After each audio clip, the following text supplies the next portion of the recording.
দেবপ্রিয় ভট্টাচার্য সবাই জানেন। তিনি শুধু অর্থনীতিবিদই নন, তিনি একজন কঠিন রাজনৈতিক বিশ্লেষক। তার একটা বক্তব্য, যেটা শিরোনাম করেছে প্রথম আলো, মঞ্চ প্রস্তুত করুন, দর্শকদের অধৈর্য করবেন না। অর্থাৎ এই যে সংস্কার করে যে দীর্ঘসূত্রতা, নির্বাচন নিয়ে এখনো যে নিশ্চয়তা এবং সেই পরিবেশটা যে গড়ে উঠছে না, তাতেই তিনি শঙ্কা প্রকাশ করে এমন কথা বলছেন। জাতীয় নির্বাচন ফেব্রুয়ারিতে হওয়ার প্রশ্নে হতাশাবাদীরা প্রাধান্য বিস্তার করে আছেন উল্লেখ করে দেবপ্রিয় ভট্টাচার্য বলেন, রাজনীতির নিয়ম হলো যতটুকু সম্ভব ততটুকু করতে হবে, বাকিটার ক্ষেত্রে আকাঙ্ক্ষা থাকতে পারে, এটা বাস্তববাদিতা থাকা দরকার, অত জোর করে চাপায় দিলে হবে না। শনিবার বিকেলে প্রথম আলোর কার্যালয়ের গোলটেবিল বৈঠকে অংশ নিয়ে তিনি এই বলছেন, নির্বাচনের জন্য রাজনৈতিক সমঝোতার পথ শিরোনামে এই বৈঠকের আয়োজন করে প্রথম আলো। জাতীয় ঐকমত্য কমিশনের সুপারিশ বাস্তবায়নের প্রক্রিয়ার ব্যাপারে দেবপ্রিয় ভট্টাচার্য বলছেন, আমার একটা খুবই সবিনয় বক্তব্য আছে। সেটা হলো, সংবিধান নিয়ে আমরা যদি বেশি নাড়াচাড়া করি তাহলে আরো গভীর সাংবিধানিক বিষয় সামনে আসতে পারে।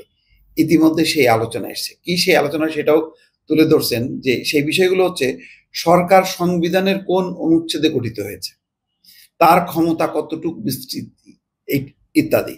তিনি বলেন, তখন কেচো খুঁড়তে সাপও বেরিয়ে আসতে পারে।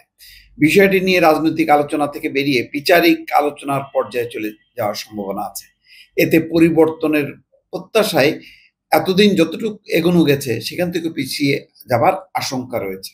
আরও তিনি বলছেন যে সংবিধানে কোনো কিছু লিখে দিলেই সেটা বিশাল বড় কোনো কাজ হবে না।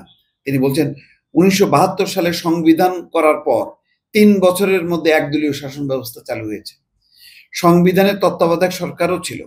বিচারিক প্রক্রিয়া এবং কলমের খোঁচায় তা বাতিল করে দেওয়া হয়েছে। আমি যেটা বলতে চাচ্ছি, সংবিধানের বিভিন্ন জিনিস সংস্কারটা প্রয়োজনীয় শর্ত, কিন্তু পর্যাপ্ত শর্ত নয়। পর্যাপ্ত শর্ত হলো জনমানুষের অংশগ্রহণ, নাগরিকদের কাছে জবাবদিহির জায়গাটা সোচ্চার করা, এবং রাজনীতি, মিডিয়া, নাগরিক সমাজ, ব্যক্তিখাত ইত্যাদিরা সবাই সোচ্চার থাকা যোগ করেন তিনি। দর্শক বুঝতে পারছেন যে এই যে সংবিধানের নিয়ে এত আলোচনা, যে এটা যুক্ত করা ওইটা যুক্ত করা তাতেই একটা বিশাল হয়ে যাবে, তো হয়নি। আমাদের 72-এর সংবিধান তো গণতান্ত্রিক সরকারের কথা বলা হয়েছে, সংসদীয় ব্যবস্থা, একদলীয় ব্যবস্থা হয়েছে, এক কলমের খোঁচায় মানে একদিনের বা কয়েকদিনের বলে যে 1 ঘন্টার এতেই নাকি একদলীয় শাসন হয়েছে সংসদে। তারপরে তত্ত্বাবধায়ক সরকার ব্যবস্থা পুরোটাই বাতিলই হয়ে গেল। তো এইটা বিষয় না, বিষয়টা হলো মানুষের সচেতনতা, অংশগ্রহণ এবং বারবার তার যে নির্বাচনে অংশগ্রহণ এবং আকাঙ্ক্ষা। যদি কেউ সেই আকাঙ্ক্ষাটা বাস্তবায়ন না করে, জনগণ তার পেছনে থাকবে না। ভোট ব্যবস্থাটা, আমি বারবার বলি, ভোট ব্যবস্থাটা খুব জরুরি।